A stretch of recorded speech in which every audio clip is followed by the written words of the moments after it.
My name is Jonathan Gilliam, and this is The Experts.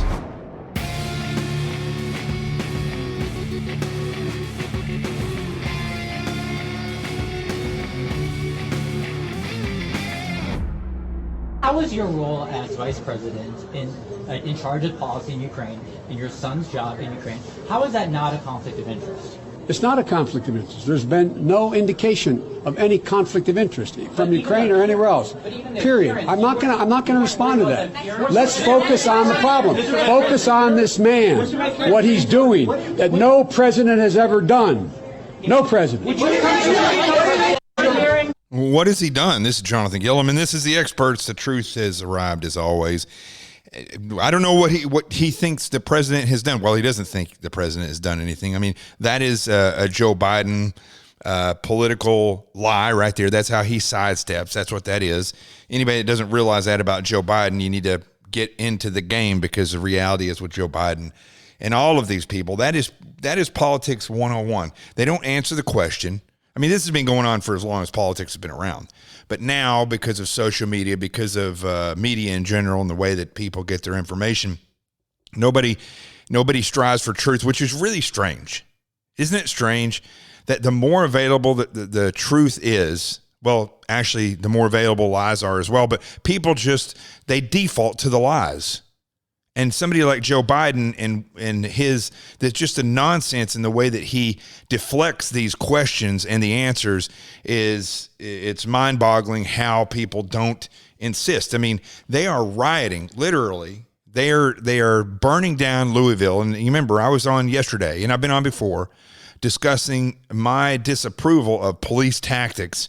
And for instance, with the Breonna Taylor, it was really a shooting. I mean, more than anything, her boyfriend shot the cops. The cops shot at them and killed her, shot into 5 people's apartments. And I know all these people on social media, most of them have not been cops. There's a couple people who've been cops, and they're, defending the police officers in Louisville. As I said yesterday, Breonna Taylor doesn't sound like she was the brightest bulb in the shed. I mean, she had her ex-boyfriend was a drug dealer. Her boyfriend, when she got killed, was a drug dealer. She had issues. There were definitely issues there, and she was not a high-flying moral compass, that's for sure.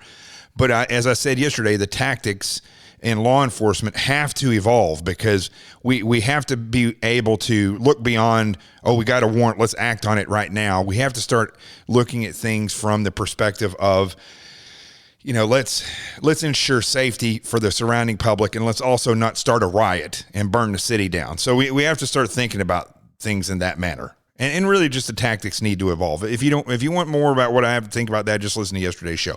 But the thing is, when it comes to Hunter Biden, when it comes to all these riots and protests and the lies and Joe Biden and all this stuff that's going on in politics and that you see out there, it's very frustrating for somebody who, like myself and others out there, that understand, the truth, and you want to know the truth. It's not that you're not an activist. You're a citizen. And I think the majority of people that listen to this show and the majority of people in this country aren't looking for this nonsensical weirdness that's going on. But the thing is, what kills me is that people the smarter the phones get, the easier the information flow is. Also, the more prolific the lies become, but people stop looking. They stop trying to discern what is truth from not truth, and they just side with whatever makes them feel good and whatever they think is true. And that's happening on both sides of the aisle, the political aisle. And really, quite frankly, it is the reason why we have the situation that we have. That's why things are the way that they are in this country and really around the world. But, I'm going to get back to Hunter Biden in just a second. I want to go on a little bit of a tangent here, because I think I told this story a while when I was coming out here this way towards Arizona. I was in my RV, that when I was in Illinois, a preacher that I talked to and prayed with and was a great guy, had a great conversation with, he gave me some videos to watch about spiritual warfare. And one of the videos, and maybe I'll bring some of this up in a future show next week, but one of the guy that is talking has done exorcism of demons and people who, and the way he explains possession is not that the demon is inside of you, that the demon is the influencer. And it was very interesting because everything that he said, I had to eventually turn it off because it was late at night and he was not the most exciting speaker. And this is what I have to tell you. If you're going to share information with people, especially if it's incredible, which this was incredible information, you have to make it interesting somehow because you will just bore the pants off of people. Now, I love the information this guy had to put out, and I need to get back in there and listen to it again. But the reality is it was so boring when I was driving. It was like 1 o'clock in the morning. I had to shut it off because I was just like, it was going to make me crash. It was so boring. But the information was enlightening. And he talked about, which is very interesting, he talks about the reality of what he's seen when it comes to demons and the possessions and the way that they work. Now, you may not be a Christian and you listen to this show. I really hope that you are. And if you're not, I hope that you seek out God's divine plan and God's plan for your life and his guidance. And I think you will find Jesus as your Lord and Savior. And I think you will be able to understand the reality of what all this is that's going on here. And I've talked about that in other shows, but the reality is you're here for a limited amount of time in this world, and there is a reason why you're here. Those of you that have been through boot camp or medical school or SEAL training or any other type of school, law school, where you have to go in, be broken down, given a set of skills and information, you have to prove that you can be trusted, that you can be trained, and that you won't quit. And then when you graduate, that's where you get the real experience in your life. That's where you actually become that thing which you were striving to be. I look at life the same way. Humans, and I've talked about this before, humans will reproduce what they know intrinsically or instinctually.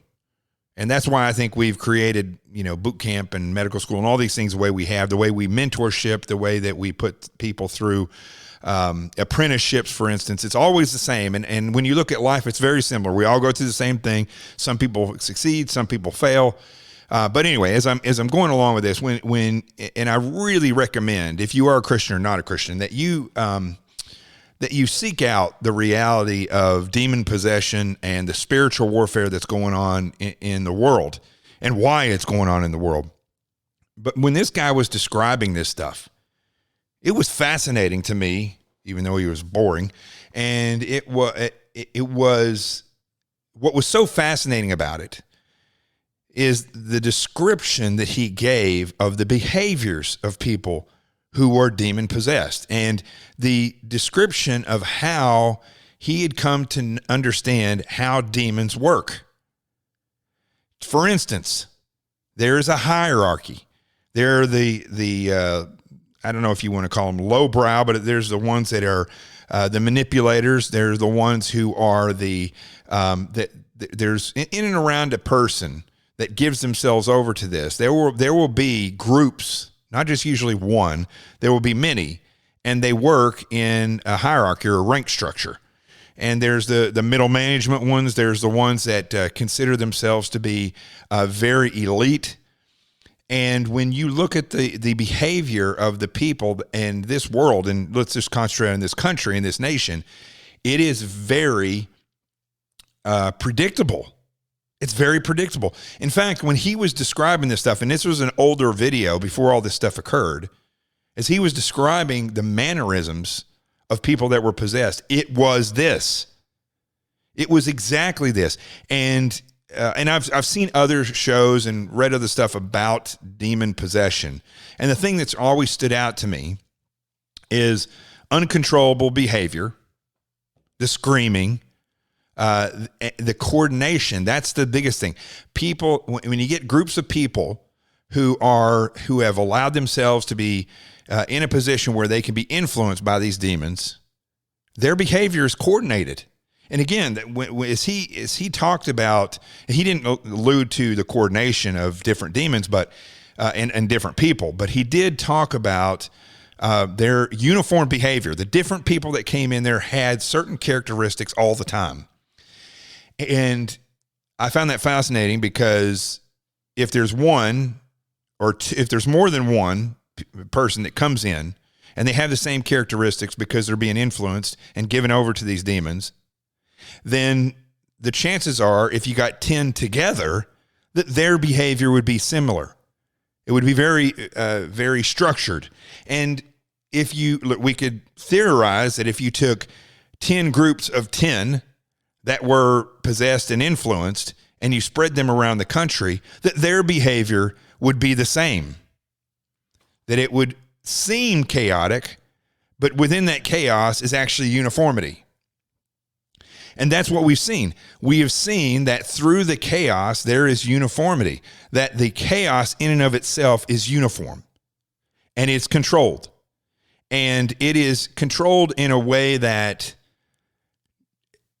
if you look at what's happening in Portland, you look at what happened in New York recently, if you look at what's happening in Louisville, it happened in Atlanta, happened in all these, in Wisconsin, the actions of a lot of these people, I mean, they're definitely coordinated as far as like on a human level, you know, with they have their security groups, they have their medics, they have, the structure is the same way, the way that they're shipped in and shipped away from the events, the way it's financed, all these things are very common amongst these different groups. So there is coordination on a human level.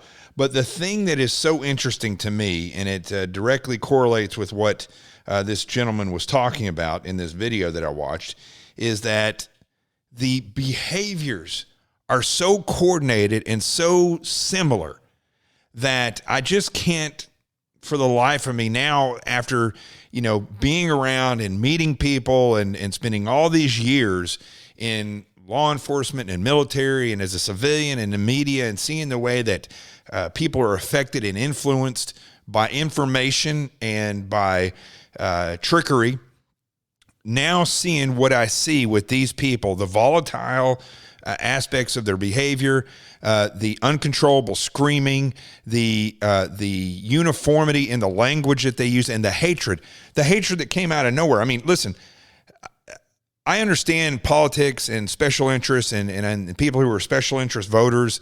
You know, I remember I used to have a friend whose mom was very conservative.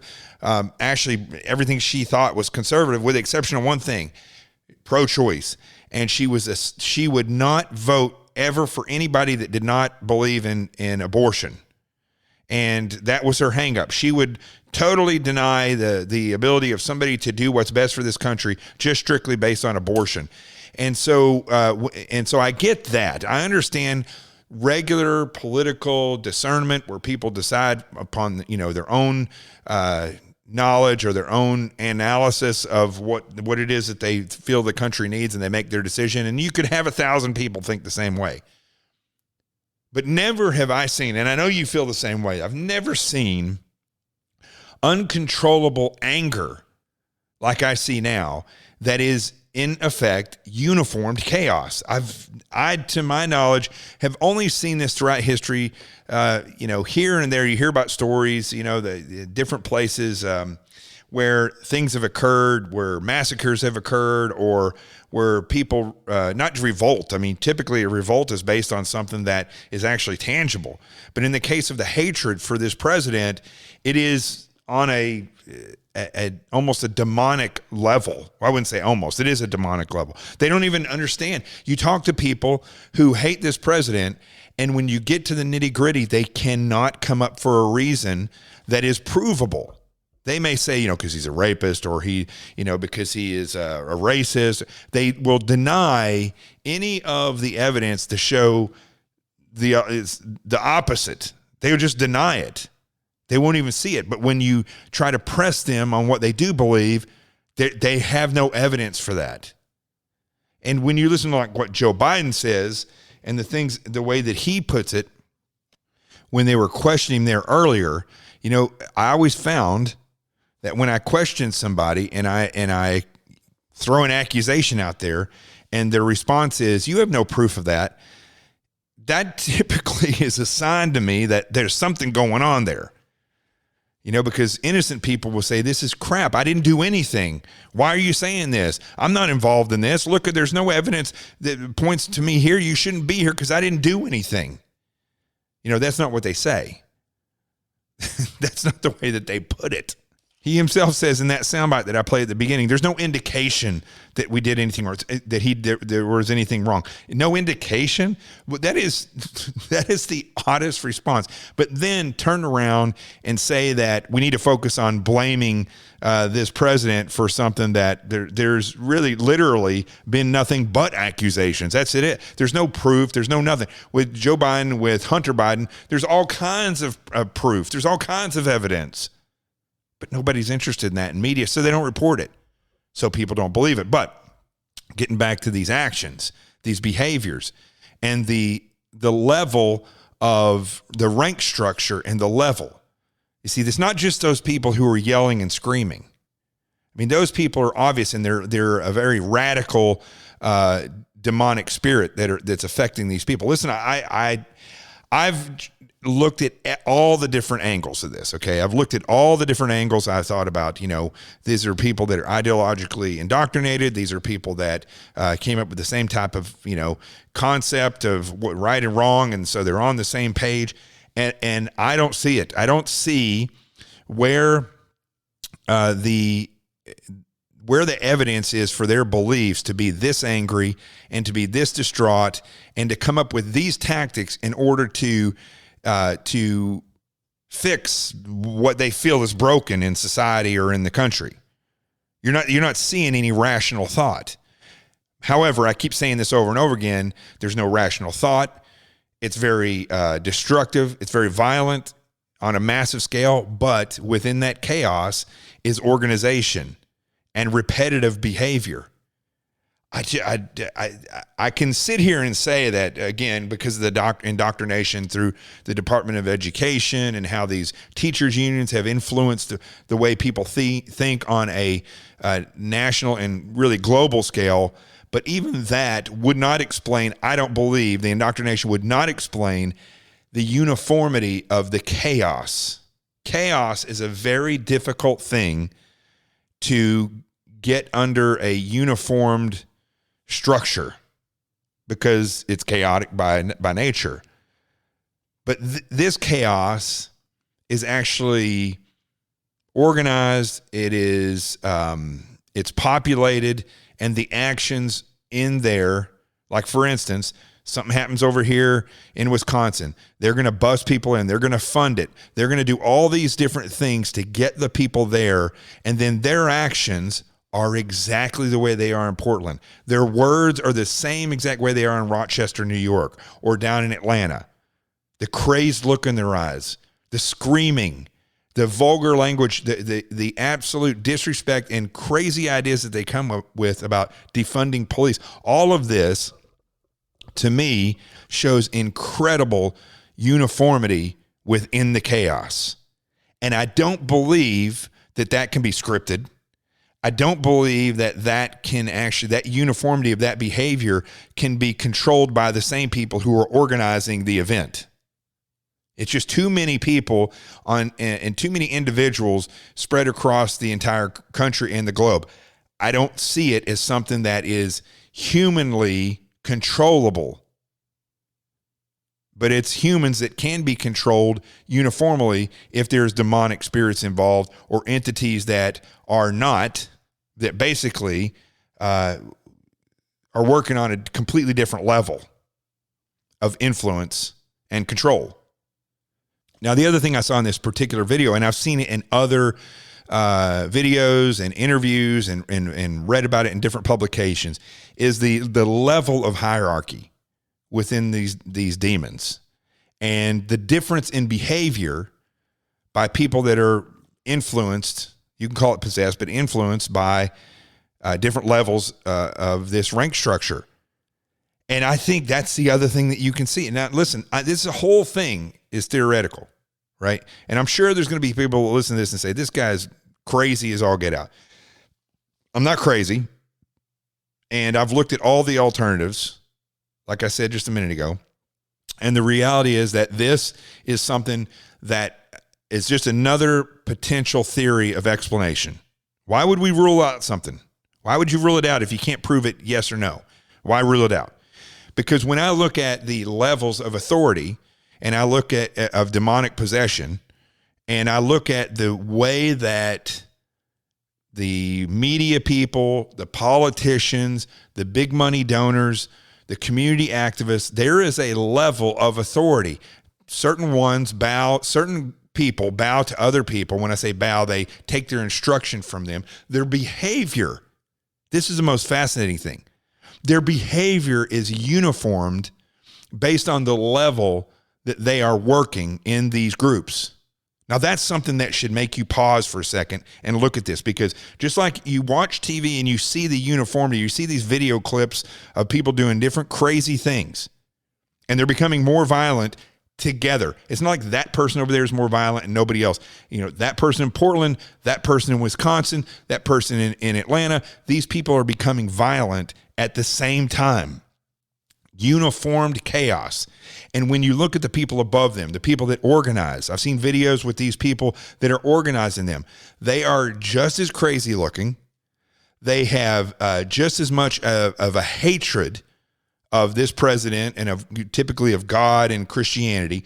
But the difference I'm starting to see now is that they are secreting Christianity, prayer, and these types of things into these riots.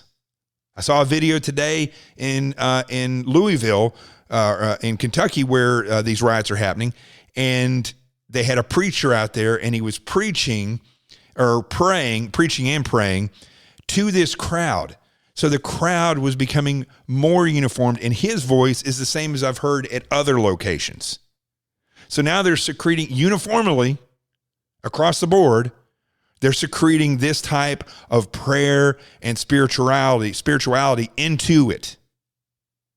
Then you've seen certain politicians that have tried to make sense of the crowd. And I believe a lot of these, like the mayor in Portland, is a disaster of a politician. He's a leftist, and it could be demon possessed as well, but they turn on him. Why do they turn on him, but they don't turn on the mayor of Seattle? Right? Why do they turn on him, but they don't turn on the mayors and politicians in other locations? Well, potentially he's not a part of this, because what I've seen is just like this prayer is getting secreted, and then the action and the prayers are the same, where they're secreting that in. The same thing with the organizers, who are the ones who are putting this stuff together. When they converse with these crazy people, it's as if they are brother and sister, and it's very calm, and then they'll turn around and lash out uniformly. But the coordination there is above and beyond something that you see ever outside of the military or in law enforcement. You just don't see this type of coordination in action in a fluid environment. When you move up to the big money donors, here's a fascinating thing. Typically, philanthropists and big money donors are overt. They want to be noticed. You are not seeing these people, with the exception of George Soros, and I say this over and over again. George Soros is definitely a player in this. Could be demonic, same thing. But George Soros is not the end-all, be-all. There are other big money donors. There are other people who are invested in this, both monetarily and mentally, and with their soul. I think that there's proof out there that it's not just George Soros and his money. You look at the media and the uniformity of how media spins this on a massive scale. Now, yes, it's true that media organizations are, by and large, owned by a very small group of people. It's not like each one of these media outlets are owned by tons of people. For instance, Fox News, which I do know about because I used to be on Fox a lot, and I traveled around the country several years ago doing training for young people with junior leadership team training, I think is what it's called, JLTT. And we were really sponsoring that to all people, but it kind of merged into young people. I wish we'd had more adults come out, where we were using airsoft and military veterans to train them in the mindset that we have of communication, moving, gun safety, and also leadership. and teamwork. And so I got a list of all the different Fox affiliates. So there's Fox News, the big Fox company, and then they have affiliates all around the country. Not all Fox affiliates are owned by Fox News. Some of them are independently owned. Same thing with CNN, ABC and CBS and all these different groups. So what I saw as I traveled around and I got to see this is there is some coordination. You'll see stories spread about all the different locally owned or affiliate networks. And those things will be shared. But overall, the uniformity that you see within media in the way that the narrative is so closely produced goes right along with the rest of this uniformity. Could they all put out the same story? Absolutely. Absolutely, they could do it, and almost at the same time because of the way that the left is organized in media. Of course, the way that the affiliates are owned, of course. But it's not necessarily their ability to disseminate that information at the same time, the same thing that they're saying at the same time. It is what they say. It is literally chosen, and it's properly done. The tactics of subversion they've been using for a long time goes right along with the indoctrination in schools, where it is specifically chosen. And it is being carried out by many people who, and having been behind the scenes in media and knowing a lot of teachers, I'm putting media and education system together at the same time because it's kind of something that you can understand if you've never been in media.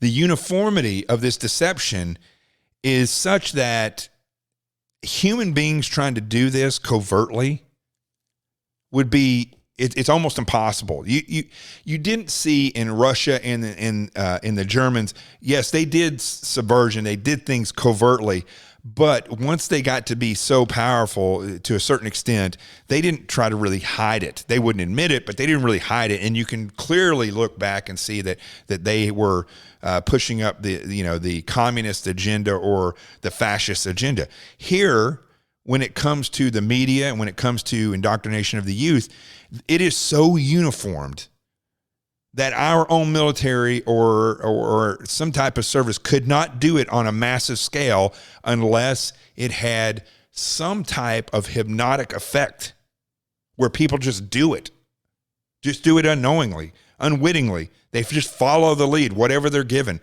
whatever they're told. The anger leads them, and that anger is not irrational anger. It is anger that is controlled, and it's anger that is programmed. Like a puppet in a puppet show. Imagine, if you would, a million puppet shows going on at the same time with individual puppets, right, from different manufacturers. But the puppeteers all have radios where they're communicating. So they're eliciting the actions into these puppets at the same time. And the people that are controlling the puppeteers that are coming up with the narrative are all communicating, and they communicate with these puppeteers at the same time. That is what's happening. You could not have these million puppeteers doing the same thing if you had a convention and said, okay, this is what our show is going to be. Go out and do it, and not give them any instruction. And instruction in real time, which is happening in media and in education. There is no possible way that this is solely on a human base where a group like the Democrat Party is facilitating this and able to control it day after day and manipulate it down a road where even a crazy person would say, well, I think we're kind of destroying ourselves, or I'm not going to throw a Molotov cocktail because it may blow up on me, or that cop may shoot me, so I don't want to go out there and start this fight. Or here's this is the best one. Somebody pulled a U-Haul truck up. They scream out, we have shields over here. They're throwing plastic shields out, right? They're throwing shields out. Like any sane person would say, well, I think it's getting pushed to a level. We just, they killed shot two cops. I don't think they killed them, but they shot, actually 3 cops were shot last night in Louisville. And somebody's going to throw you a plastic shield and you think that that's going to work? Only somebody who is somewhat hypnotized would think that that's okay. Or you look in Wisconsin, Kyle Rittenhouse, I think that's how you say his last name. He, He gets attacked by these people. He shoots one guy in self-defense, a guy that was enraged earlier with the crowd. Exactly what I'm talking about. He's trying to get out of there. He falls down. And as he falls down, three other people come up to him and get shot. And even after two people are killed, another guy still comes and gets his bicep blown out. And they're hitting him with a skateboard. That one guy had a gun. But the fact is, who in their right mind would do that? And do that so uniformed? I mean, find one person who's crazy enough to do that? Yeah, maybe. But to find a dozen to run after a guy who just killed somebody? There's not that many heroes in this world, people. There's not that many heroes. Most people, when the bullets start flying, you're going to see the people who took the video, they fled or they hid. These people who are taking the action, they are on another level of control. I do not think that they are making these decisions based upon their own concept of what's right and wrong, and they're angry and they're going to make a difference. There are not that many heroes in the world, especially people who've never served and who aren't, their service is not for a higher purpose of God and country and man. They're not going to charge an enemy like that. So when we look at now those people, we looked at the media and we looked at education, how the indoctrination has happened and how the information flow occurs. We've looked at who finances this stuff, and there's uniformity in all of this to the point where it's really not possible in this day and age for a covert group of government officials to manipulate the public to this extent without either hypnosis or demonic control. There's no other explanation for this.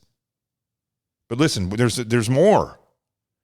When we look at the politicians, I've been around compulsive liars. Goodness grief. When I was in the military, when I was in law enforcement, you're always going to see in any environment. You could be a neurosurgeon. I'm sure I could talk to neurosurgeons that I know, some of the smartest people I've ever known in my life, and I can guarantee you they know compulsive liars. But in media, you're going to see it's unbelievable. It's like they just let the entire herd out into media, and they're just running around amok. Compulsive liars and narcissists. And when you look at the politicians, yes, there are compulsive liars and there's narcissists. There's no doubt about it. I think Joe Biden is a liar and a narcissist. He's a sickening human being. I think people like Ruth Bader Ginsburg, it was a sick human being that allowed millions and millions of children to be killed. And the Supreme Court in and of itself, when people like Ralph Northam and Cuomo, who killed no telling how many elderly people, were going around saying, oh yeah, well, if a baby's born and the parent doesn't want it, then they can decide whether or not to kill it or not. That's murder. Right? But you didn't see the Supreme Court jumping up and saying, whoa. We weren't saying that. We were saying, abortion should exist for emergency reasons or to protect somebody or because it's their choice up to a certain point when there's life. They didn't say that, right? They didn't say that. They didn't stop it. And the court is too politicized, mainly because they're probably affected by the same demonic powers that are everywhere. I think that the president is surrounded by this.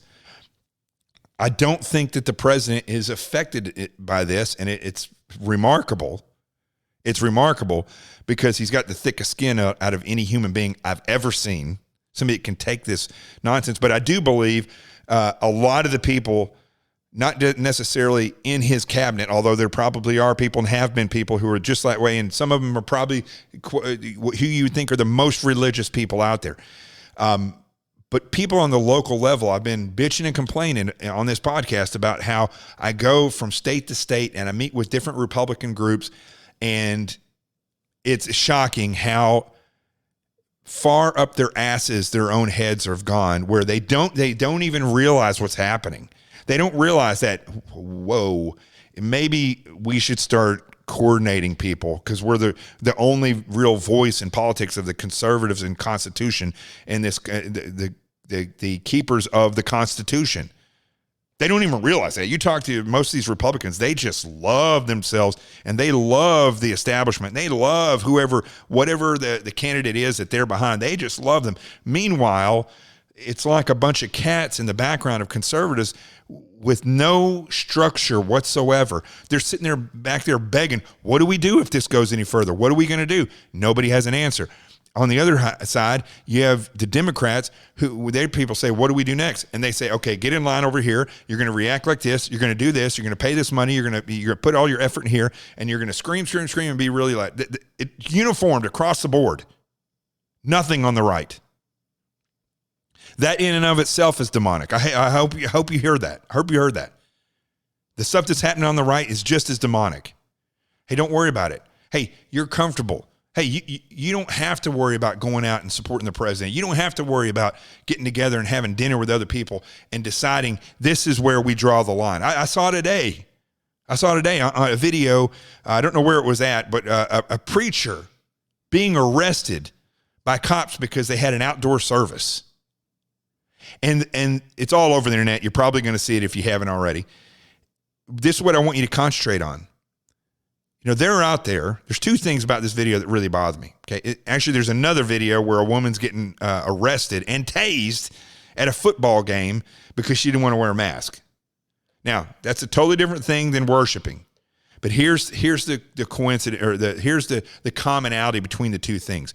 Watch the video if you see it of the preacher getting arrested, right? Because they're singing hymns out there in the parking lot, and the police officers are talking to him. And then all of a sudden, when the cop's like, okay, that's enough, he grabs his arm and yanks it behind his back as though he was some kind of violent offender. And then they walk him off. They take his, what I'm assuming is a Bible or hymn book. They take it away from him. And these cops, I'm telling you, there's nothing that infuriates me more than cops doing this. There's like literally probably 5 or 8 cops that we see. There's probably more.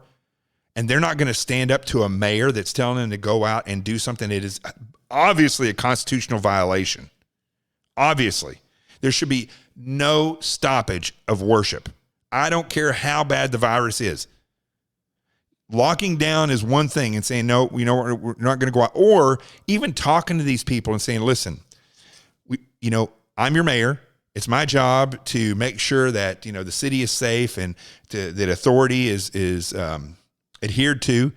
What I ask of you all is that, you make sure that you're here there if they actually believe that the virus is real, that I'm going to do my best to make sure that where you don't have to wear your mask, you don't have to, based on what the doctors tell me and what the facts say, which the facts are all crazy and nonsense anyway. I'm just saying if I was the mayor, I would sit down and have a conversation with the congregations and with the people and say, listen, let's ride this out together. I want you to worship. Let's figure out how you can worship the best. Not this nonsense like happened in Nevada where, the casinos can have 50% capacity, but churches can only have 50%. That means in that building over there, because it's gambling, you could literally have 5,000 people in that building. But in this building where you worship, you can't have more than 50. How is that even possibly right? Well, the whole point of this is the cops, just like when this woman was arrested for not wearing a mask, that cop is being brutal like she's some kind of drug dealer dealing crack on the corner in the inner city where there's murders all the time. This is just a woman who there's nobody around her except her family, and she's not wearing a mask.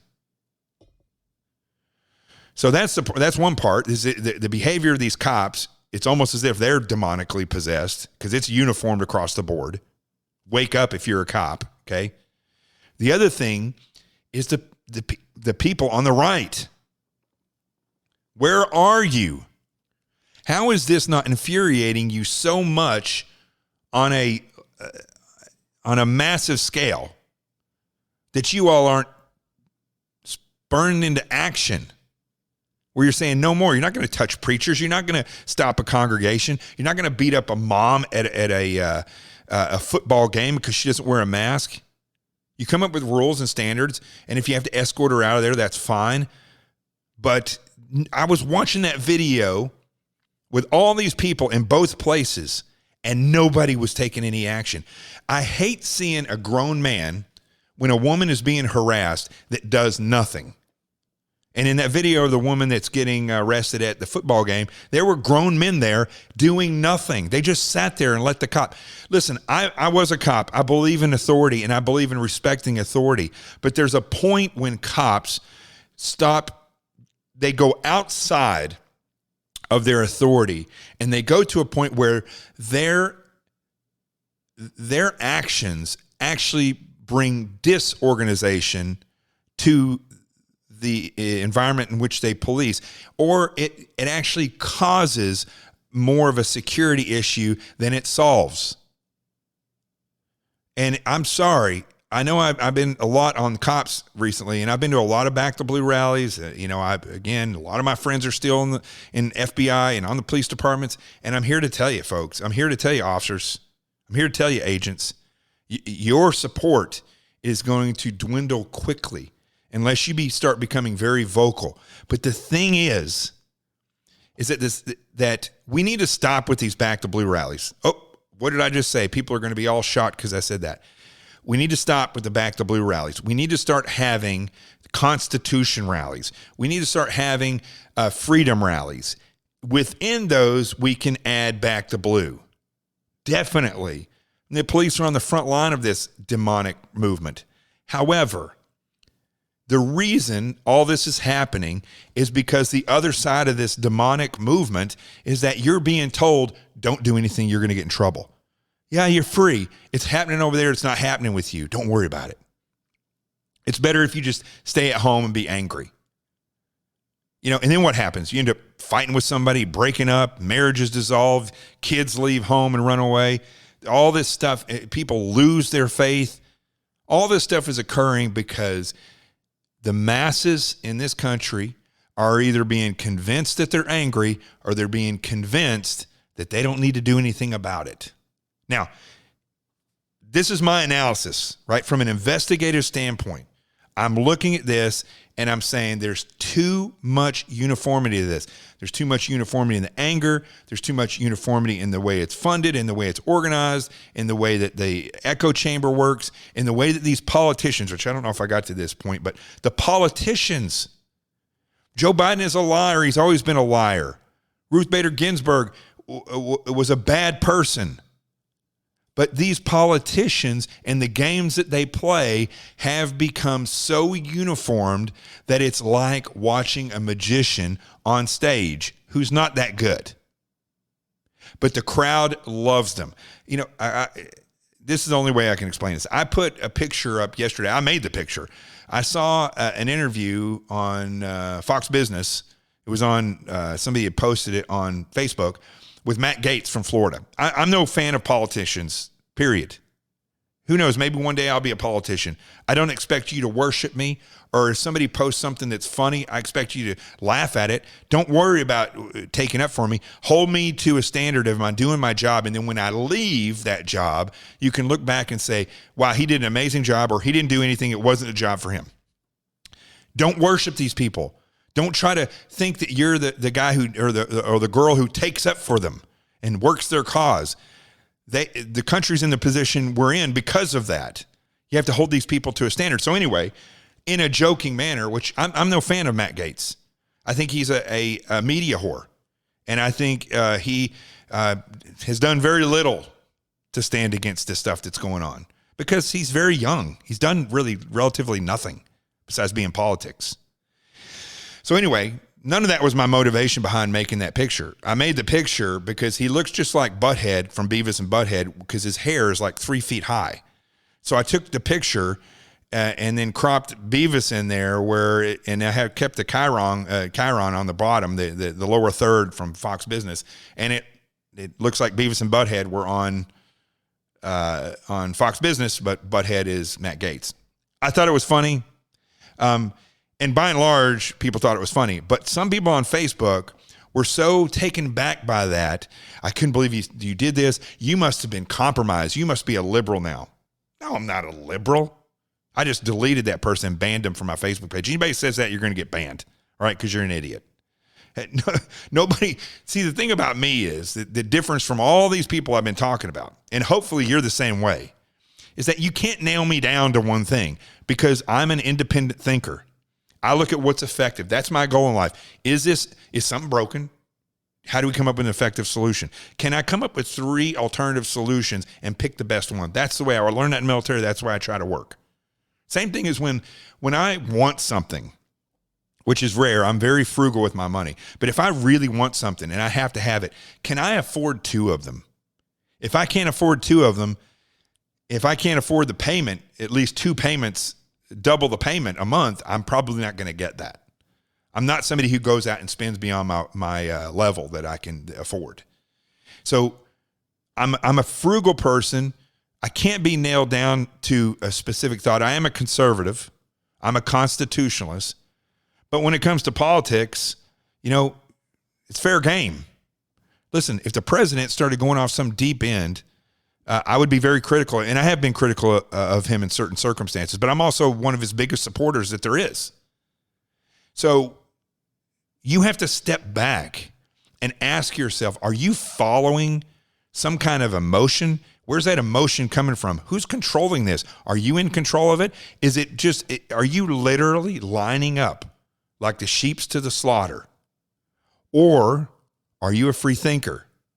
So because all of this stuff that's happening is examples of this. And these politicians are the greatest liars of all time. But when you add into it demonic influence, it goes to a whole different level. Actually, they become worse liars, but easier to get people to believe what they're saying because so many people are being influenced that it's just like me. Like if you looked at somebody and said, that guy doesn't know what he's talking about. And I tell you, no, he actually does. I know him.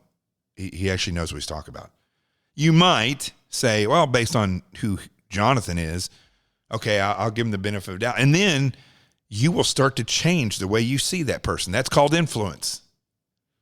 Well, if that's the way you roll, you need to take a step back and ask yourself, who is influencing you? Is it their action? Is Matt Gaetz or any other politician so incredible that they are worth all your divine loyalty, regardless of what they do, right or wrong?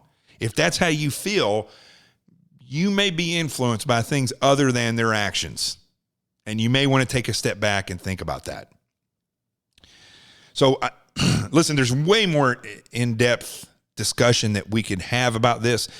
I'm always moving. I'm always going. So it's hard for me to nail people down for interviews about this. This is my analysis. Hopefully I may even try to get this guy that did the video, if I can find him, to talk about this stuff because and of all places he lives is in Seattle. That's the one thing I remember. I don't remember his name, and I don't have the card in front of me. It's not anywhere I can get to it right now. But he's from Seattle. I could imagine the amount of demonic possession he has to deal with there.